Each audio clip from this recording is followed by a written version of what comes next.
Salut tout le monde, c'est Nadir UFC. Juste avant que la vidéo commence, n'hésitez pas à vous abonner, lâcher un like et un commentaire, c'est parti.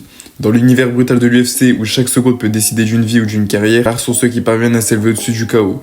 Aujourd'hui, hommage aux 5 guerriers qui ont marqué l'histoire pour toujours, selon moi. Voici le top 5 des plus grands combattants UFC de tous les temps. Numéro 5, Anderson Silva, le maître du timing.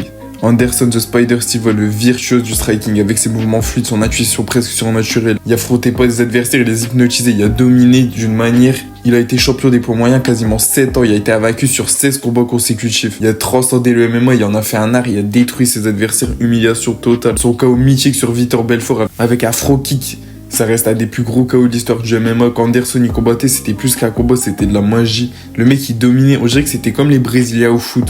C'était naturel, il était technique, il était rapide pour lui, c'était facile de faire ça en fait. Ensuite, top 4, Demetrious Johnson, Mighty Mouse. Le génie oublié, petit par la taille mais immense par le talent. Il maîtrisait chaque aspect du combat, striking, lutte, transition, soumission. Il était fluide, précis et naturel. Il a le record du plus grand nombre de défenses de cheat consécutifs à l'UFC. Il a dominé avec intelligence et technicité, soit avec des adversaires qui étaient plus lourds et plus puissants que lui. Malheureusement, si je le mets que 4ème dans ce classement, c'est parce qu'il a voulu faire sa montée. Il a raté. Sinon, je l'aurais mis plus haut parce que Mighty Mouse, il a tellement dominé la catégorie des poids mouches. Mais en tout cas, déjà, c'est un très bon combattant. C'était un artiste. Il y avait vraiment une stratégie magnifique. Quand on regarde ses combats, c'était toujours spectaculaire.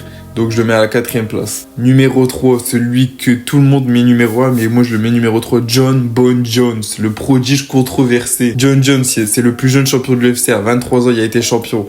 Il a battu les meilleurs, il passait de Shogun Rua à Daniel Cormier, en passant par Rampage Jackson ou Gustafsson. Il a nettoyé la catégorie des lourds légers, actuellement il est champion des poids lourds.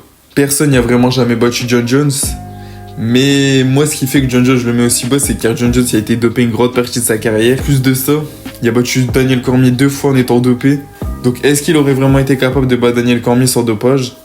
Jon Jones, désolé, mais toi, tu monteras pas plus haut. Surtout que maintenant, tu bloques la catégorie des poids lourds fumier. T'affrontes Stipe Miocic qui a 96 ans, 8000 ans d'inactivité, tu veux pas le lâcher. Au lieu d'aller défendre ta stature contre l'anglais Thomas Spinal, parce que tu vas te prendre ton KO au premier round, lâche ça, Jon Jones, tu resteras à 3ème place. Numéro 2, Georges St-Pierre, l'architecte de la domination. Georges St-Pierre, ou comment transformer la rigueur en grandeur. Son obsession du perfectionnement, son respect de l'adversaire, sa discipline militaire. Champion des welterweight, dominateur, puis champion chez les middleweight. Après un retour légendaire, Georges St-Pierre il a battu tous ses adversaires en prenant sa revanche sur ses 2 seules défaites. Son striking, sa lutte et son cardio, tout y était calibré, c'était un monstre dans la cage. C'était une leçon de maîtrise. Il détruisait ses adversaires, Georges St-Pierre. Et numéro 1, selon moi, Khabib de Eagle Nurmagomedov. Né dans les montagnes du Daghestan, forgé dans la sueur, la douleur et la foi. Son style de combat il était simple, implacable et inévitable. Tout le monde savait que Khabib allait lutter, mais personne ne pouvait rien faire. 29 combats, 29 victoires, 0 défaite. Jamais mis knockdown, jamais dominé, jamais cassé. Il a humilié Conor McGregor, étranglé Dustin Poirier sans pitié. Il a détruit Justin Gaethje pour son tout dernier combat. C'était un tsunami silencieux qui détruisait tout sur son passage, sans jamais perdre son honneur. Il a quitté le sport invaincu au sommet, par respect dans la promesse faite à son père. Khabib est le plus grand champion invaincu que l'UFC ait connu. Il n'a jamais été dominé, contrairement aux autres.